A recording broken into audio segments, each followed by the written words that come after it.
Hey Moonbeams, welcome back to your weekly Moonology update. We are talking all things of what's going on with the moon transits starting on July 27th. Let's get into it.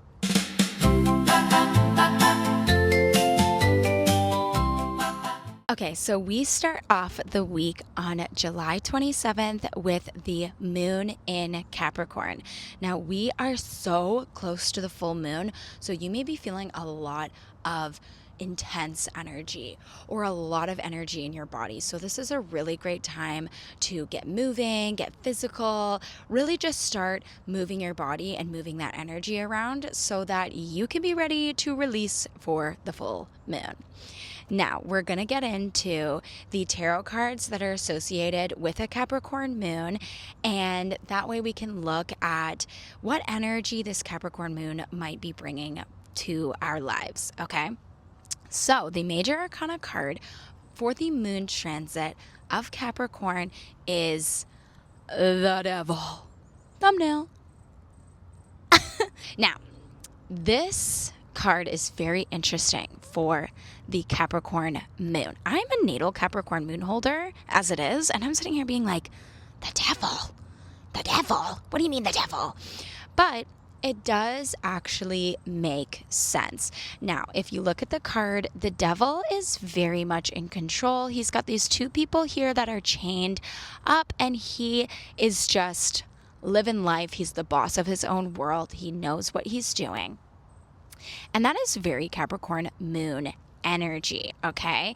Now, we're going to talk a little bit about the minor arcana card that goes with it, which is the Three of Pentacles. Now, the Three of Pentacles is all about collaborating, about mastering a skill, and being able to share that knowledge with others.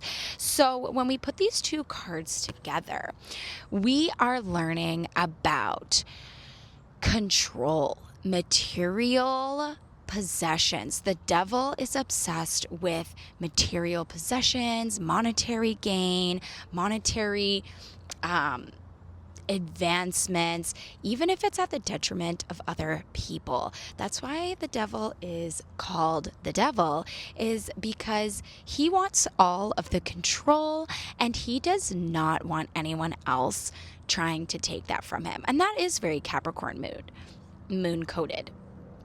So when we look at these two cards together, they tell a really interesting story. A need for control and a need for a strong ego or having material item obsessions. And then also on this hand, we have the mastery of a skill and being able to share your knowledge with others. So when we go through this Capricorn moon transit, what I really want you to focus on is not only achieving your goals and gaining monetary success, but also being humble enough to share that with other people in your life. So when the moon is in Capricorn, we do really want to be focusing in on our goals. But when we're leading up to the full moon is all about releasing what no longer serves us, releasing old identities that don't match with our current state of being. So what we want to do is make sure that we are not being selfish and we are not being fake or making any fear-based decisions. Instead, we want to focus on being in control by mastering our skill and being able to share that with other people. So that's going to be really, really important, especially leading up to this full moon, is learning how to let go of things that are out of our control, which the devil does not like to do. Now, buckle up, because on July 29th, we have a full moon in the sign of Aquarius, okay? Now, let's go over a little bit of what Aquarius means. So Aquarius is ruled by the planet of Uranus, which is a planet of sudden change, chaos, things that are a little bit out of our control, a little bit out of the ordinary. So when you are getting ready to release things, this could be about releasing the need to fit in. And this could be about releasing the fear around not being accepted as our authentic selves. And this is really interesting because it's reflected in the cards. If we take a look at the cards that are represented or correspond with the Aquarius moon. We have the star, and the Seven of Swords for the minor arcana. But let's focus on the major, which is the star. This card reminds us that we deserve serenity and we are ready for renewal, which is really interesting that this card comes up with the full moon that's happening, because I didn't know that the star was associated with Aquarius until I looked it up before I started filming. Now, this card also can represent spiritual guidance, renewal, healing. This is a really, really positive card. So when we put this in the context of the Aquarius moon, this means that this is a really powerful time for us to release what isn't serving us and become renewed or reborn. Now, we are going to add in the minor arcana card, which is the Seven of Swords. Now, this is a really fun, tricky card. It talks all about strategy, be resourceful for what you with what you have. But again, if you look closely at the card, he's trying to balance all of the swords, but two are being left behind. So this could also represent being deceitful. So when we pair these two cards together, we know that with this full moon in the sign of Aquarius, oh my God, if I can hold these cards, we want to reach spiritual enlightenment. We want to be renewed and we want to stand in our authenticity. So make sure that you're not getting caught in trying to do some sneaky corner cutting and not actually living from your authentic life source, okay?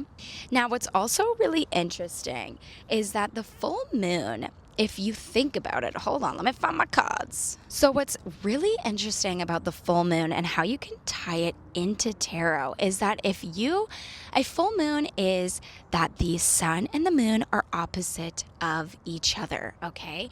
So if we take the sun card and we take the moon card and we look at these two together, it does tell a story of being confused, being deep into your intuition, maybe not really knowing where you're going, but trusting the divine vision, okay? And then paired with the sun card is all about our vitality, our life force. It's all about just that being authentic and being in the limelight and just, like being out there. So when we have these two cards together, like how we will have for the full moon, this is again reminding us to really trust our intuition and our subconscious so that we can get to a place of enlightenment and feeling fulfilled and living in our life force energy.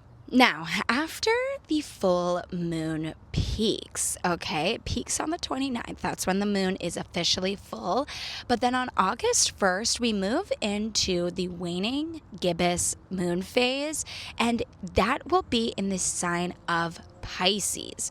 Now, this is really, really beautiful because when we go through a full moon, our emotions can be heightened. Our intuition can be really, really up there. We can have some crazy dreams. It's a lot of energy that, again, is very outward. That inner world which is governed by the moon, has that light shining right on it from the sun. And that's why a lot of people go a bit nuts, because you can't hold up the facade that you can't ignore your subconscious when the sun is beaming that energy right into you. But what's really interesting is after we have that full moon in Aquarius and we move into the moon in Pisces, the moon in Pisces is actually represented by the major arcana card, the moon. And this makes a lot of sense because the moon is very mysterious. It's very intuitive. It's got a lot of confusion in the sense of I don't really know where I'm going, but I'm going, right? And there's also another card that is corresponding to the Pisces moon, and that major arcana card is the Hanged Man. Now, people are like, the Hanged Man, what do you mean? This looks horrible. But the Hanged Man, he is not really fully stuck. He's not super bound. He is taking a moment, taking a beat, looking at things from a different perspective to gain different understandings. So when we blend these two cards together, where we have the Moon and the Hanged Man, this combination truly does call for some real deep diving into your subconscious, taking a break, taking a step back, and seeing things from a different perspective. Now, the minor arcana card that goes along with the Pisces moon is the Nine of Cups. And this is a fantastic card. This is all about emotional satisfaction, feeling fulfilled, feeling just satisfied with your overall emotional energy. But again, you have to remember that we can't get here unless we go through feeling lost and confused, taking a moment to look at things from a different perspective, and that will bring us to emotional enlightenment. So I have a really good feeling about this Pisces moon, especially hot after a full moon in Aquarius, because all these things from our subconscious are going to be brought to light, and then we're going to be able to take a moment to really sink into our subconscious and look at things from a different perspective, pause, and gain that information from your subconscious self. Look at situations from a different angle so that you can gain emotional fulfillment. Well, that is your weekly Moonology Moon Mood Guide for what our emotional bodies are going to be experiencing this week of the 27th of July. I hope you guys enjoyed this video. Please don't forget to subscribe, leave a like, and please leave me a comment if you feel like any of these resonated with you, or if you're like, oh my God, I'm finished this week and what the heck, this full moon was crazy. Very understandable, because it is. Anyways, my name's Michelle. This is the Moon's Mood, and we are here to dissect the energy that comes with these daily moon transits. I hope to see you next week.